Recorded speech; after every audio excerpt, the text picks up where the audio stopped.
Hello, everyone. Welcome to our LinkedIn Live on locations and talent strategy. Today, ready to discuss Egypt.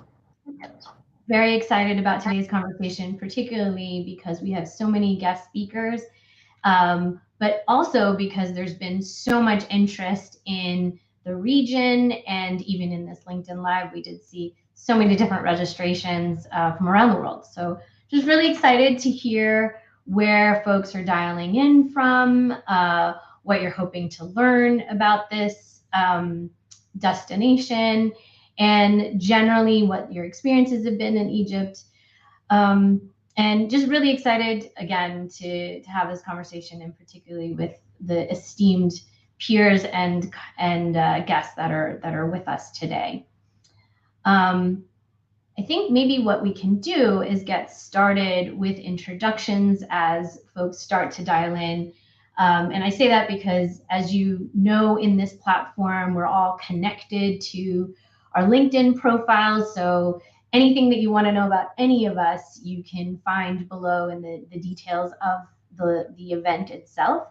So to get straight into it, my name is Rita Soni. I am Principal Analyst for Impact Sourcing and Sustainability Research. And I would love to mention all of the guests that are here. Bartle Jane is a Vice President in our GBS practice.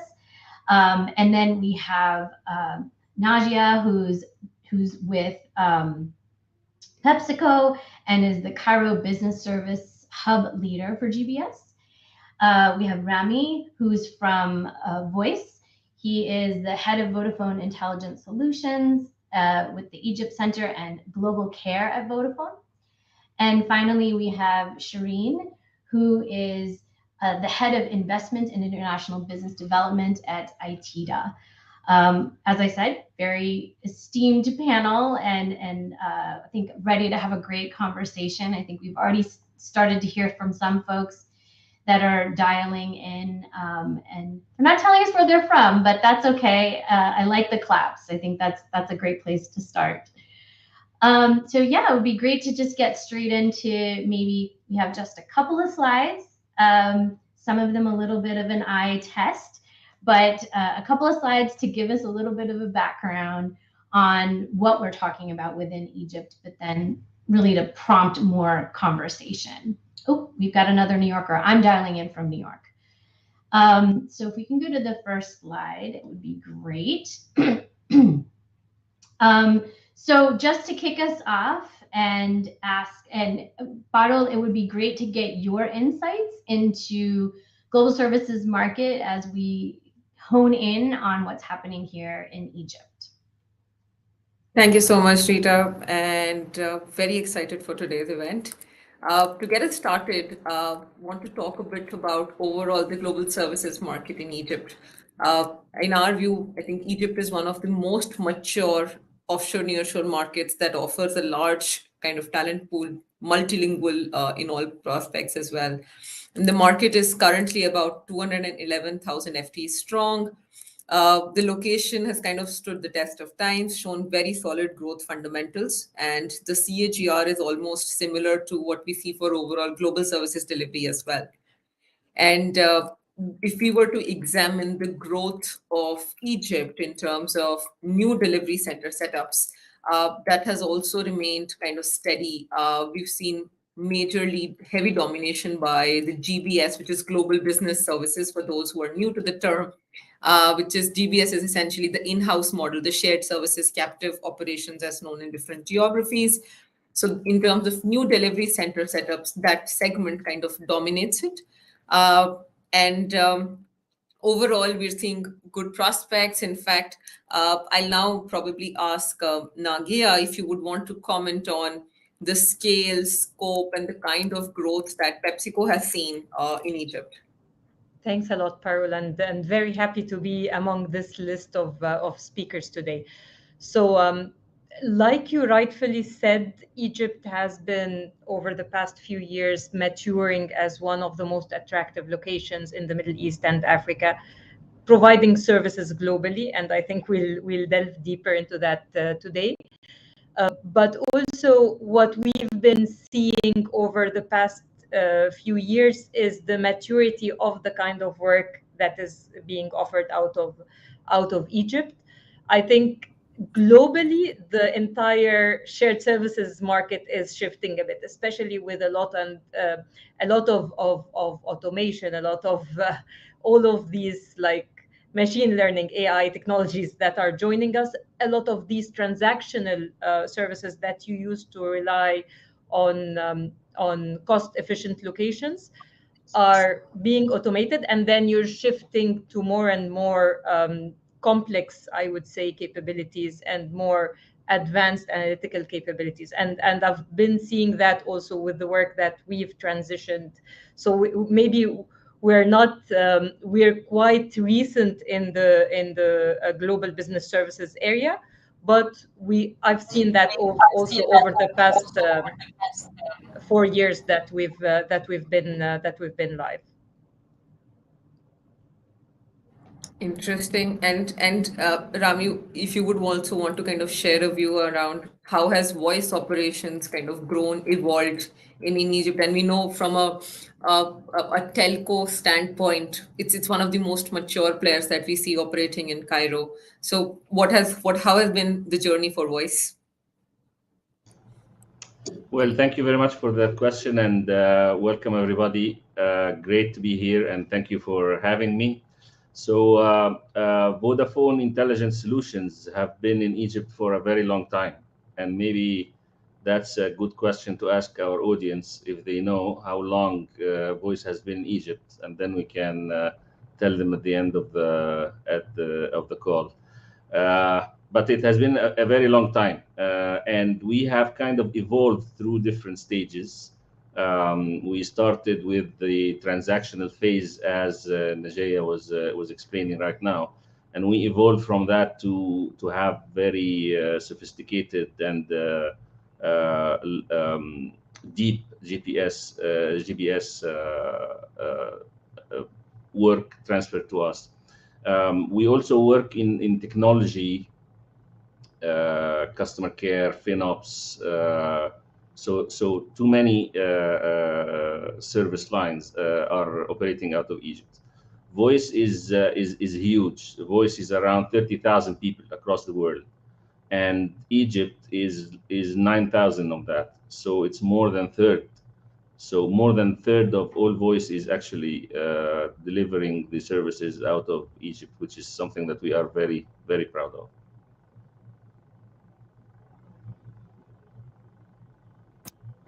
Thank you so much, Rami.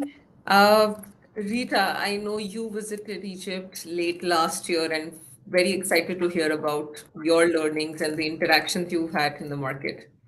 Farrell, I think you should be honest. I think it was a little less excitement, a little more FOMO. I'm just kidding. No, it was an amazing trip. It was my first time going to Egypt, and I was hosted quite wonderfully through the team at ITIDA, and it was really great. I think we visited about a dozen different centers across GBS and across the procurement vendors as well. And it was just a really amazing experience. So as I mentioned in my introduction, I focused in on impact sourcing. So certainly my lens in going to Egypt was, what's the story vis-a-vis impact sourcing? So what are the interesting inclusive talent strategies that are happening there? And seeing things like targeting solo parents, particularly women, and coming up with really flexible workplaces in order to accommodate that, or seeing the workforce progress for people with disabilities as they grow in a business. It was all very, very exciting and inspiring to see. That said, I know that there's a lot more to the talent in Egypt than impact sourcing, even though that was my area of passion. So yeah, I think it would be great to pull up our slide that gives a little data on who all are operating in Egypt. And Yep. And thanks, Rita. And if you can bring up the slide that we have on the, if I were to just talk about the talent landscape in particular, right?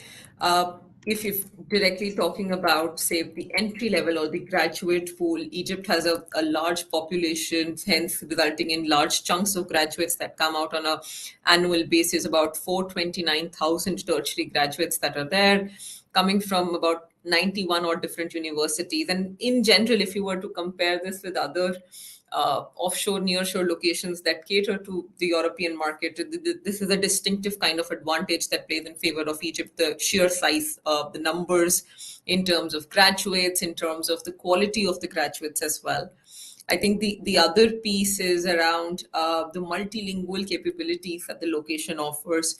So while the primary delivery language is Arabic, English, French, German, but we've also seen companies kind of delivering more than about 20 odd languages in some cases as well. So really a diverse view, diverse multilingual mix that is can be made available from the city. In terms of overall different locations, Cairo, the capital city, undoubtedly is the primary education and business hub. And there are other locations like Alexandria, Suit, which are kind of blooming up in more domestic market standpoint as well. I think in terms of the services mix, traditionally we've seen more of, as Rami and Nagia mentioned, right, more of transactional services, more of business process voice related stuff. But we're seeing that pivot towards IT services as well, especially since 2020. And within IT, a lot more on the application side that is gaining traction, application development work that's happening from cities like Cairo. And overall, you see, if you talk about the key players that are present in the location, a very healthy mix of, GBS, Global Business Services, and service providers.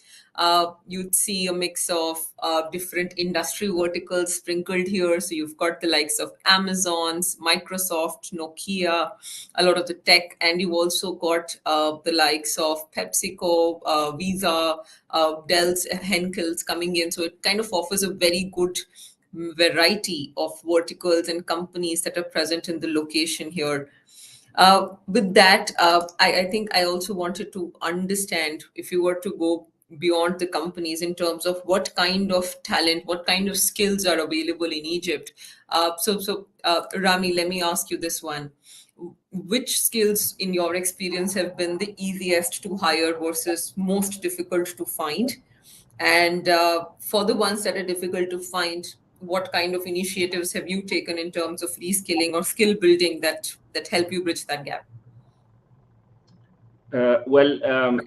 Since our establishment in Egypt a long time ago, as we have just said, we thought that Egypt was the best kept secret for us, and we were just adding service after service, and we didn't have any competition.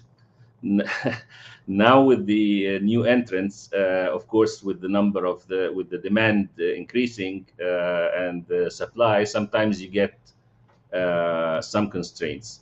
However, it's like anywhere in the world. Egypt is part of the global market now, and with remote working and hybrid working, so anybody can hire anyone anywhere in the world. So the skills which are high in demand and are rare by nature are hard to find even in Egypt. And the ones that are easy to find relatively can be also easy to find in Egypt. However, Egypt has a kind of a sweet spot of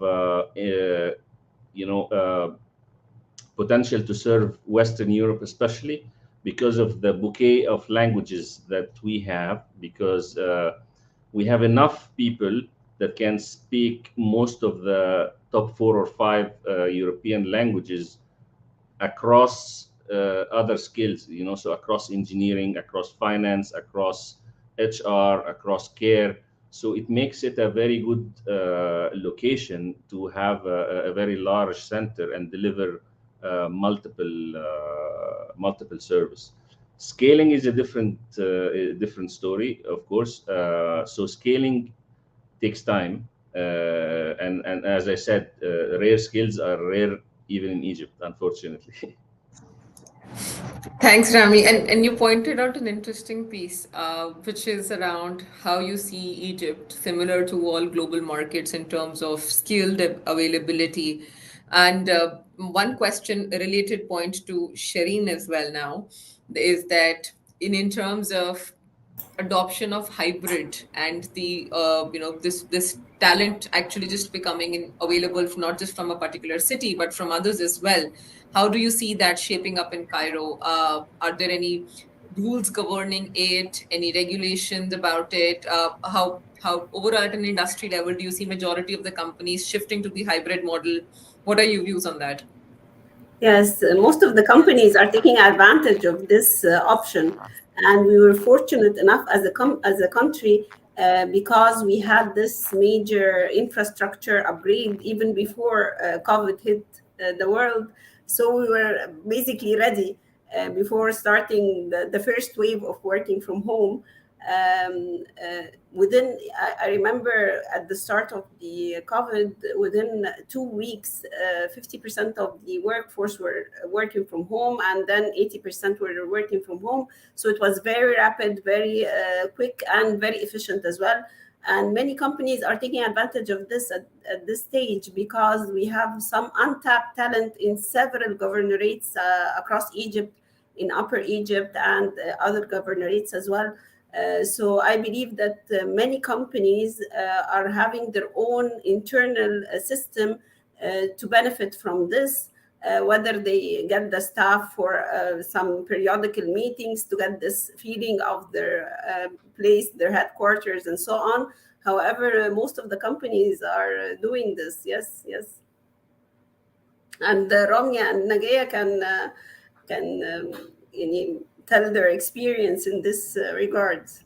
I think our infrastructure was truly tested during COVID, and we were pleasantly surprised. So I was just sharing this example recently that we were like a couple of weeks after we went into lockdown and we transitioned to work from home. I received a call from one of our offshore stakeholders, and he was asking me to tell him before. So he's the GM of one of the business units we deal with, and he was telling me, just let me know before you transition to work from home so that we can prepare for any drops. And I told him, we've been working from home for 2 weeks now. Your team knows there was no drop at all. And I think we were all pleasantly surprised by how strongly the infrastructure supported that, because this was a true test, and even a test in the minds of the non-believers, that work can be done from an offshore location, that work can be done seamlessly from home, and so on. So it was truly a testament that we could have spent years to prove it, but it just was one of the good things that happened with COVID. Yeah, I second that. I remember when lockdown hit, I was only 2 weeks in the job, so I got a call and then a crisis management call, and guys, we just need to move 6,000 people to work from home, and I was like, guys, I've just been here for 2 weeks, but the team in Voice has been amazing. So actually, in 2 weeks. Shireen, we managed to have 80% of our population working from home, which was an amazing achievement. And in our case, serving live audio and live chats really depends on the quality. So it's not just about having the connection; it's about having the right latency and having the right bandwidth to be able to deliver care services, for example, which was amazing. And we were actually the only provider for some of our operating companies outside in Europe that was actually working during that period. So Egypt saved a lot of our service levels at that time, and it was great. We had even people working from outside of Cairo and Alexandria, which was amazing. I think the work that has been done in the infrastructure in the last few years really gave us that opportunity to do so. That's such a great story, but for both companies on how quickly you were able to get back online and scale up. That's amazing. Rami, I'm not sure if you've been able to see some folks have guessed about the age of voice in Egypt. Hawada said 20 years. Hassan Ahmed said 2008. Hassan Ayad said 2006. And Ahmed Alam said 2002. Do we have any correct answers? So we've been in Egypt for the last 16 years. So 2006 is close, and we've managed to grow from a very small team serving New Zealand and Australia to 8,000 people, or 9. We're actually closing 9 now. That's amazing. That's amazing. The other thing I wanted to just comment on while we're talking about all these successes, even just for this conversation, we at Everest Group are very bullish about the whole continent of Africa. And just sitting on this LinkedIn Live, we have representation from lots of Africa. Of course, many people dialing in from Egypt, but also South Africa, Ivory Coast, Nigeria. Really amazing. And we'd love to hear about these global experiences within the continent. We also have some folks dialing in from Europe, from the UK, Albania, and Copenhagen, and then not just me sitting here in New York, wishing to be in that time zone. When I left Egypt, I did say that I wished I could just relocate myself to Africa and spend much more time there. So this is great. I think. Sorry for the interruption, Rita. If you allow me to answer one of the questions in the comments. Sure. We have David Brooks. He's asking, outside of Cairo, what other cities would you recommend are suitable for growth and for multilingual qualifications specifically? And I would recommend Alexandria, of course. And we have Voice. They have their own premises in Alexandria as well. And we have several multinationals operating from there. It's a very good option for them to explore, and we will be very happy to help. Yeah, if I may build on this, Shireen, I think it really depends on which type of business they are looking for. Definitely, Alexandria is a great place because that's the second largest city in Egypt. It has many reputable universities. They have very good engineering and technical graduates. Actually, there is another fun fact that around 40% of the CEOs of all the tech companies come from Alexandria University. So it's a really good hub for technology. But again, if we think of the hybrid and the remote working, we've had this opportunity or the target to expand our offering to anybody who can meet our skills criteria in order, to give, to support inclusion of people who do not have access to employment. And we managed to have 25% of our all hirings outside of Cairo and Alexandria. So 25% of the 9,000 actually don't live either in Cairo nor in Alexandria. So in the Delta, around Mansoura area, in Asyut, there is also good talents. So it really depends on which skills you're looking for, what type of business you are doing. But if you have the right infrastructure, the tech infrastructure that enables your team to work remotely, then the whole of Egypt is up for grabs. You don't have to be constrained to any one city. Sounds amazing. it also sounds like Badal and I need to be packing our bags and visiting much more of Egypt and checking out those new centers. Before we get into a little bit more around the areas of cost of operations and risk, just wanted to do a shout out about some of the amazing research that's coming out of Badal's team. We are, like I said earlier, we're doubling down on the whole continent of Africa and very excited about the work that's happening there. So we would like any of you that are joining this this LinkedIn Live to click on the link that's in the chat for a couple of report abstracts as complimentary. There's really incredible insight that's coming from the team across the continent, and actually I think Badal, you have a couple of reports that are coming out very soon that go into even further detail. I don't want to give too much of a foreshadowing, but maybe you can mention that. Absolutely. I think one of the most awaited reports is our coverage that will probably be coming in 6 to 8 weeks from now about the overall Africa and Middle East, and we'll be specific focusing on the key geographies. Obviously, Egypt will be the one that will be outshining there, and we have more details. Some of those already, I think, copied on the chat. So in case of interest, do let us know. We'll be happy to share those versions as well. And Chiara, if you could now also talk about the costs of operations and the risk environment in Egypt. Just one thing, Parul, before you go into the cost, about the studies that you do and that others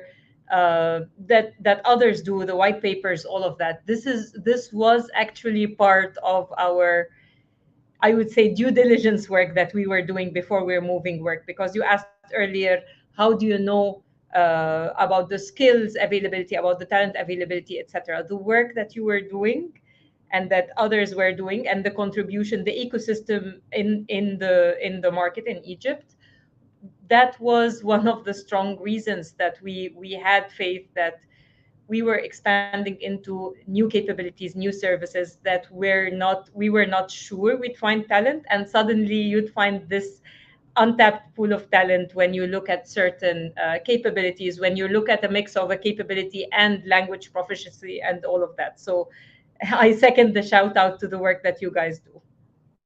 Thank you so much, Nagia. Always good to hear that feedback coming in and kind of encouraging us to put in more kind of research out there. So thanks for that. Double clicking on the financial and proposition that the location offers here, I think undoubtedly the fact that Egypt has a lucrative financial proposition stands out there.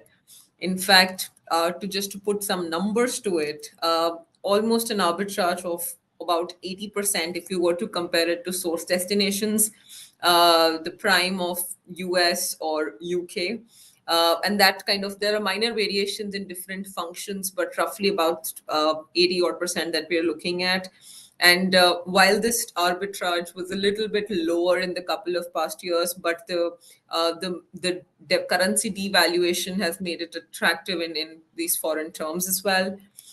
So that's one of the reasons. And if you were to compare Egypt with some of the other offshore destinations or the nearshore Central Eastern European locations, the operating cost is amongst the lowest ones in terms of not just salaries, but also facilities and technology. So the overall combination just becomes very financially attractive. And we were talking about tier 2 cities, Alexandria before. So if players are looking at locations beyond Cairo, some of these alternate locations they'll benefit from an early mover advantage as well as even lower cost of operations. So that comes in as a bonus advantage for Alexandria as well.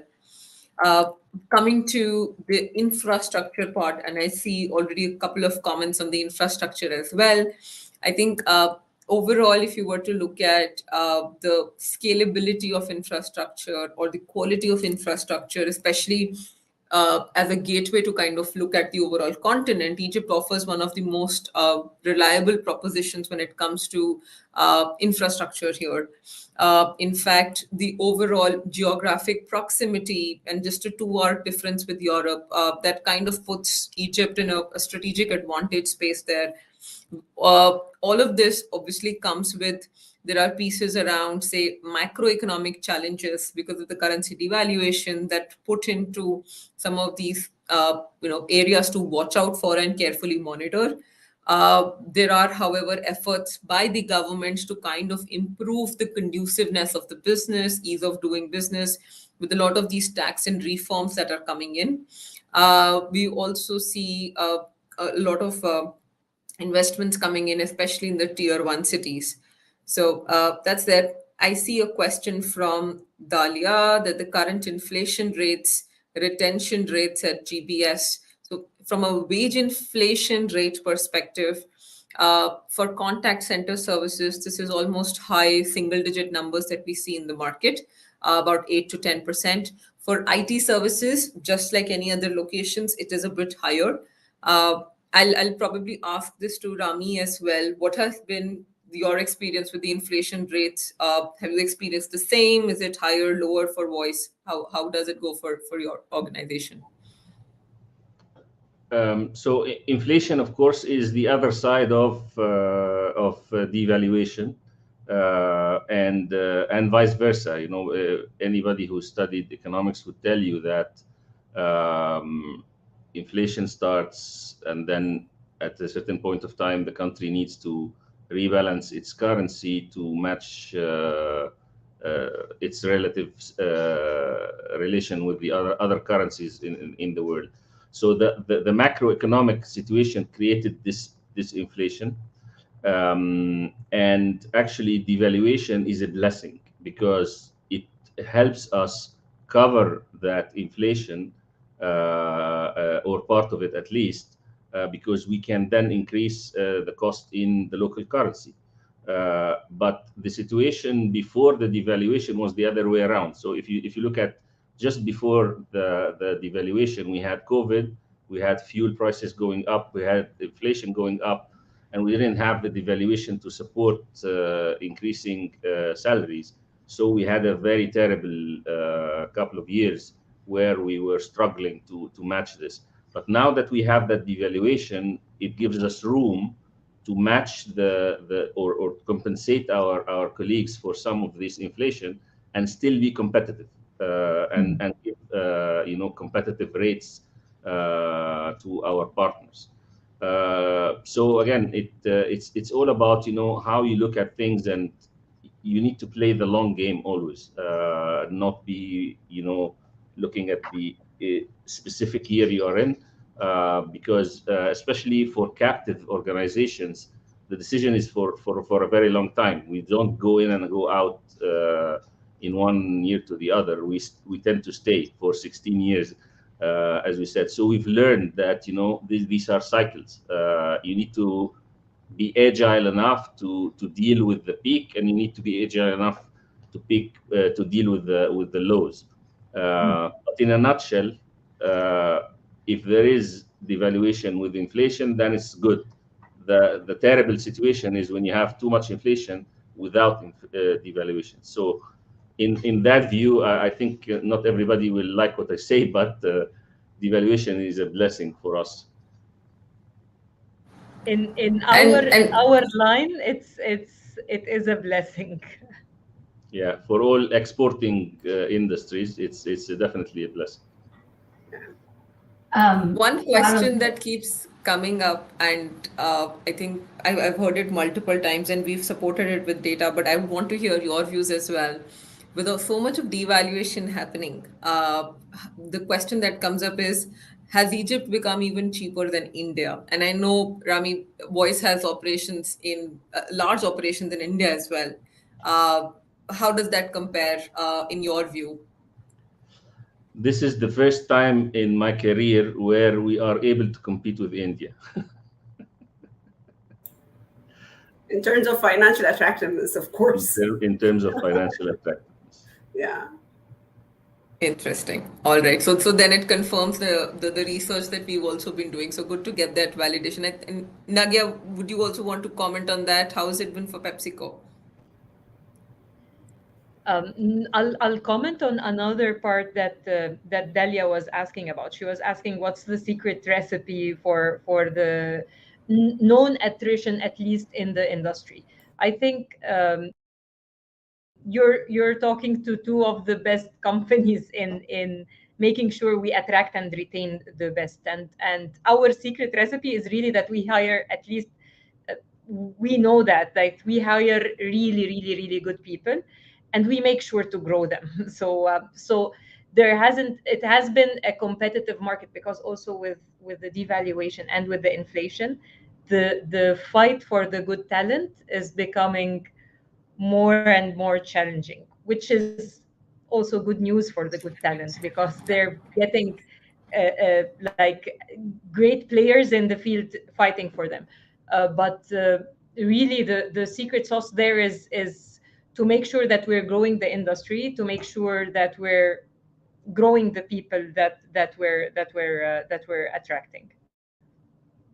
And Nagia, now that you mentioned this is becoming a competitive space, globally. My question then is one to Shireen here. Shireen, in order to attract all of these global logos, what are some of the incentives that are made available to kind of operate out of Egypt? Okay. And I know you can kind of continue on this for hours because there are so many details to share. But what you think will be relevant, especially from a global services angle? If you would allow me, I would like to start with some of the logistical support that we offer to companies first, and then tap on the incentives. Because in my opinion, and I believe that the logistical support that we offer is crucial and pivotal for setting up a successful business in the offshoring industry in Egypt. We have an entire team of relationship managers who provide 360-degree support to multinationals throughout their journey in Egypt, helping them to maximize the benefits of investing in the country. We help them building their business case, and this is the first thing that most of the companies do, the exercise that they do, the due diligences. We arrange for customized due diligences, meeting with existing companies that are already operating in the country, meeting with universities, access to talent pool, and we also reply to their RFIs, and we avail information about the industry and indicators. And we considered ourselves as the focal point for these companies in Egypt. And this is the beginning of the support. This is the first interface between the government and the new investors coming to Egypt.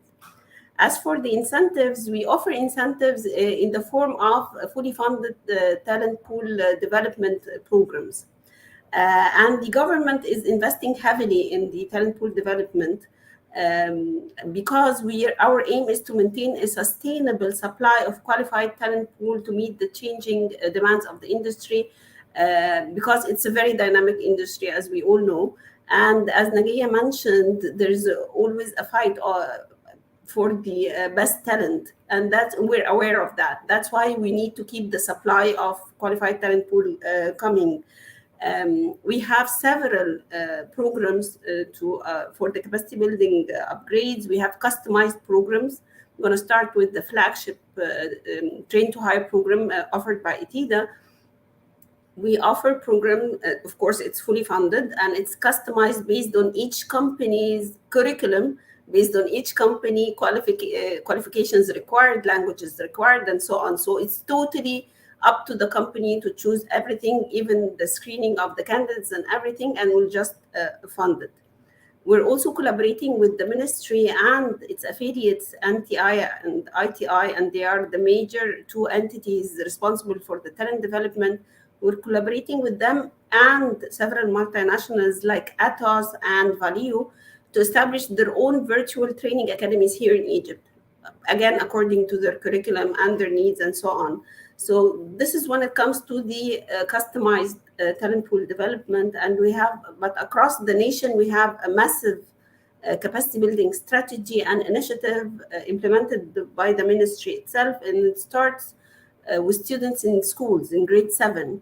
We give training on software development, digital arts, robotics, AI, and so on. And we go up to the advanced technologies and advanced levels. We even have this master's degree scholarship that is, again, fully funded by the government, and it's in collaboration with international universities like Queen's University, Ottawa University, Cork University of Ireland, and it's targeting students majoring in computer engineering. And it's tackling the fields of AI, again, robotics, digital arts, and artificial intelligence. The whole initiatives of the ministry, we have, it covers lots and lots of students across different educational level. And on annual basis, we have like 250,000 trainees enrolling in these training programs. So we're capitalizing on the talent pool because we're definitely, this is one of the main pillars of our value proposition as a country.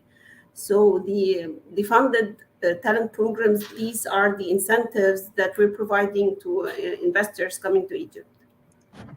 Thanks, Shireen, for providing the detailed view on that. And we've talked about the good things already. I'm going to also ask about the trade-offs that companies need to consider. So, Rami, Voice has been in Egypt for a long time now. If you were to give maybe just top three piece of advice to any new company that's looking to set up in Egypt, what would that be? What are some of the challenges they may face, and how can they kind of mitigate that? Okay, so I think the advice would be to really understand their objectives and their specialized, the focus strategy, rather than coming in with, Egypt can do everything for you, because this is not going to happen. You need to have a focus strategy and understand what you actually want to build, and you need to do that in stages. Companies that were successful, they started with one thing, they focused on that, they give it the right time to scale, and then they move to the next one, and then to move to the next one, and so on and so forth. The ones that came in and just they wanted to do everything at the same time didn't make it, because it's difficult to do that.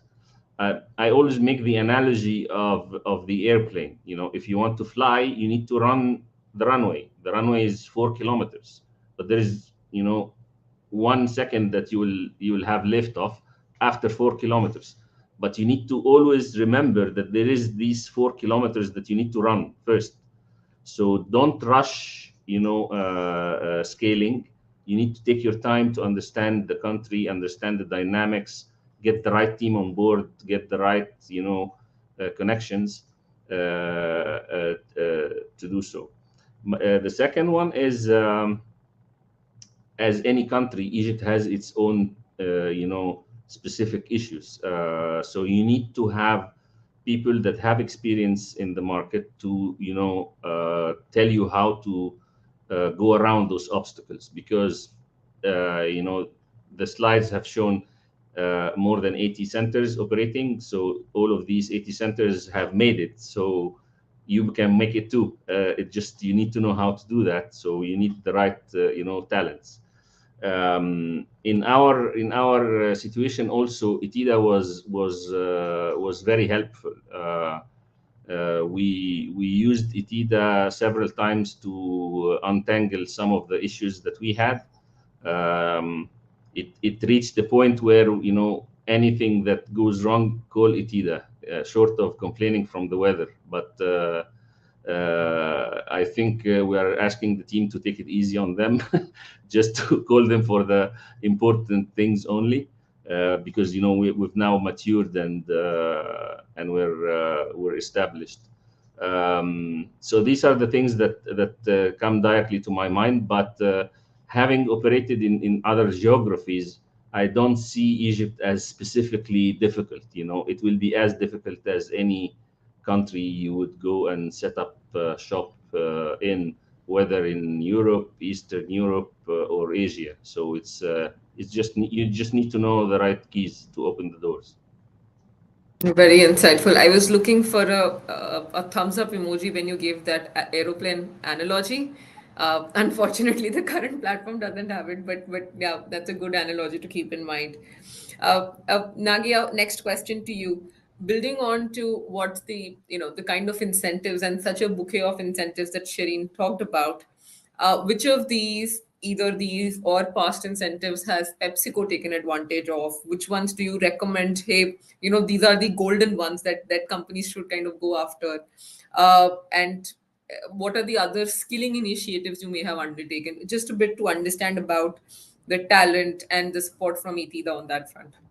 I think I'm jealous of those who will be able to make use of the train to hire program. So I wish we could use that. It's not applicable to the kind of services or the kind of skills that we're hiring.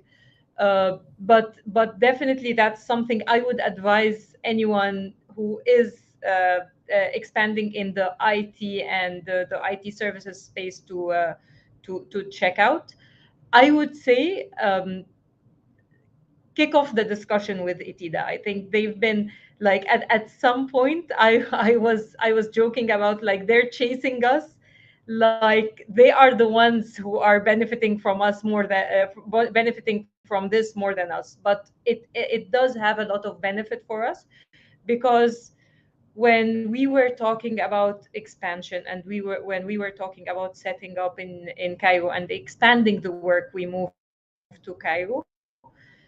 We also wanted the team to come here, the global team to come here, and because there's nothing like seeing it real time. Like I can talk about how other companies have centers in Egypt, how other capabilities, complex capabilities are expanding, languages, etc. But when the team came here and we partnered with Itida on visits to other companies, on these discussions or these dialogues that we had, where all the questions and all the concerns were answered, I think this is unmatchable to other. We're already a cost attractive location, so the incentives, the financial incentives, is really a good thing. We don't want that to stop, but the real benefit is in setting up this ecosystem of capabilities. And I think, like I was saying earlier, and that, like Rami rightfully said,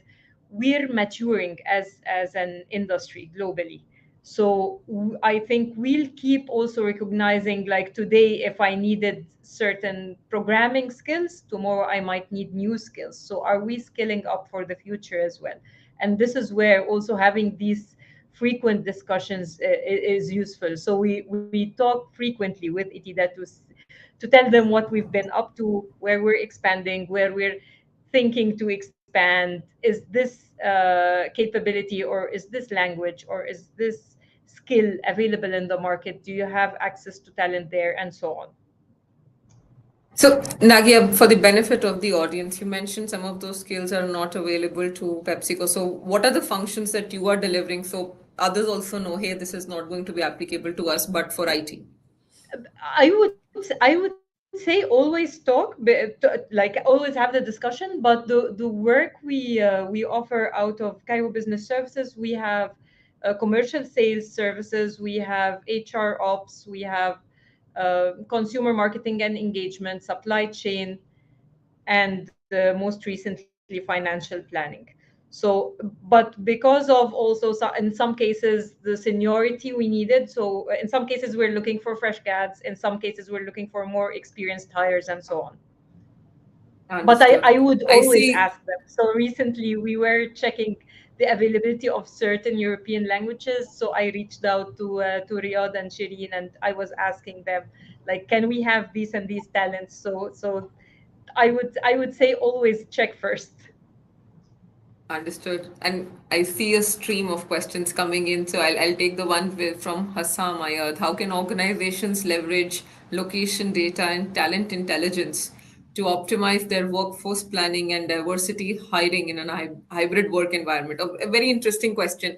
I think partly what Nagia mentioned in a couple of minutes earlier around how they also leverage some of this research intelligence that is available when they were looking at comparing different locations. I think when you're talking about workforce planning, it is more than just about what the location has to offer. In the first time, you need to also understand what is the demand you're looking for. So once you've mapped out for what skills, what roles you want to hire, what's the time frame you're looking at, then the demand needs to be matched with the supply that's coming out of the location. What is available, what needs to be bridged, either by different hiring plans or skilling programs, etc. uh, we also do a lot of tracking for about different or 30 or different countries in one of our AI powered platforms called Talent Genius. That we'll also be sharing a link to that platform in the chat right now if anybody wants to kind of get a demo of that. But a lot of that information is available on a DIY kind of mode where companies are actively using that. But I think it gets more important when you're talking about, say, hybrid work environment, because you're not just talking about what's available in the city, but you're also talking about the talent that's available on the outskirts and maybe willing to travel a few days a week to kind of make that cut. So a lot of your catchment areas increase. So your nearby regions, not just the city, also gets that boost, and that talent pool, that influx is kind of much more powerful than just what is available within the boundaries of the city.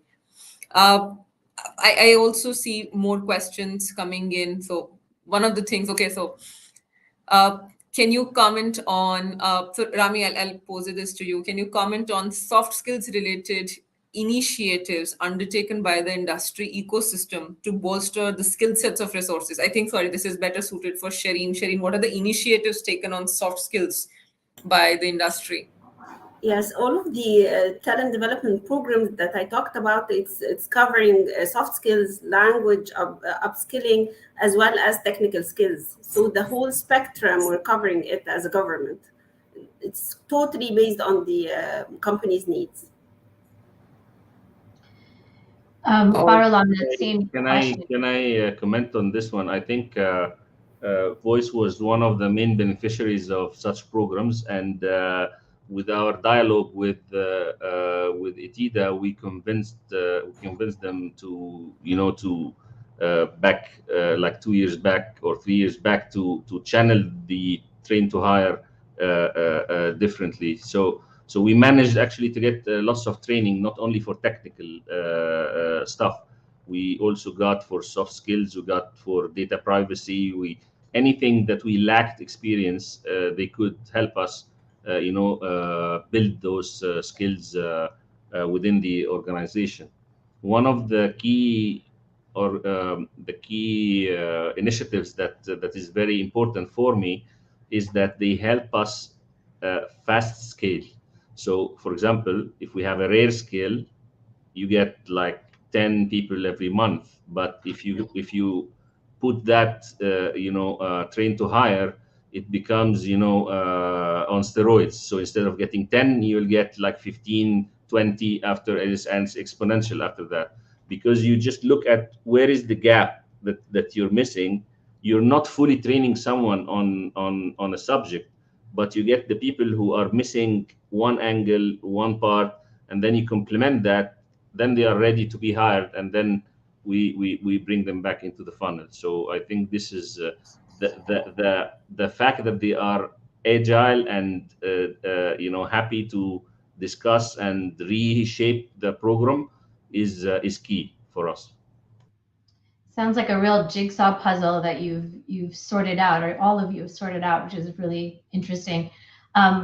Not a question, but I think an answer to this question that just came up is highlighting that Hans has highlighted that there's cultural readiness in Egypt that is harder to train than technical skills. So I think that was a really interesting comment, and not really something that came up in our discussion. So nice to hear that others are experiencing this benefit.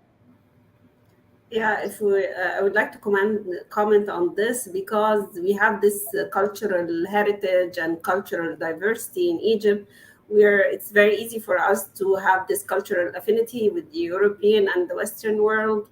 And this is due to several factors, the first of which we have several international schools operating from Egypt, and the international universities as well. And of course, we're a touristic destination in the first place. So that's why we're used to having foreigners all the time coming through Egypt. All of these factors, they have contributed to the youth, the Egyptian youth, being having this cultural affinity to the Western world. Thank you, Hans, for pointing that out. Great. It does seem like this conversation could go on for hours, and I would love to do that in person one of these days. Babalam, go ahead. I was saying there's another question from Omar. He says, why the global market recently had a lot of doubt regarding resources in Egypt, providing courses, diploma in technology. It was there this piece around this confusion coming in. Was that something across the other companies as well, or was it just an exception? Any comments? I'm opening it up to all three of you. I mean, I haven't seen that where I work, but I think this is more of, I don't see this as an Egypt specific problem, to be honest. I've seen, like, we've been hearing about fake institutions that would give you like a boat diploma for years and years. So I would say that employers should just do the due diligence to hire from reputable universities, and they are many. So if there is doubt, I think it might have been because, like Rami was saying earlier, you need to understand the market. If I'm coming to operate in Egypt and I do not understand the market, then I wouldn't know if this university or college, someone heard about it or not, or does it have a reputation in the market or not. Yeah, from my side, from my experience, having worked in different geographies, I think this is the least problem I can think of for Egypt. In other geographies, I had PhDs and MBAs, done on a laser jet. So it's not the specialty for Egyptians. Don't worry about that. Thank you both. I'm cognizant of the time, but I just want to have one more question, and that's Shireen to you. There's a lot of news around the development of the new administrative capital. My question is, how does that impact global services industry? Will things look different for the current capital, Cairo, once the development of the new capital has been completed? In fact, the new administrative capital, it's part of a huge development plan that's been going across Egypt for a couple of years now. And our aim is to make it the EMEA business hub.